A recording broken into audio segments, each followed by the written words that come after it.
பருவமழையால் மோசமடைந்துள்ள பெருவெள்ளம் மற்றும் நிலச்சரிவு சம்பவங்களால் பாதிக்கப்பட்ட வட இந்தியாவிலிருந்து மலேசியர்களை விரைந்து தாயகம் கொண்டு வர நடவடிக்கை எடுக்கப்பட்டு வருகிறது. வெளியுறவு அமைச்சான விஸ்மா புத்ரா அதனை தெரிவித்துள்ளது.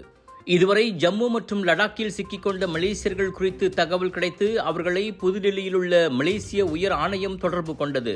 ஆக சீக்கிரம் கிடைக்கும் விமானத்தில் அவர்கள் மலேசியா கொண்டு வரப்படுவர் என விஸ்மா புத்ரா கூறியது.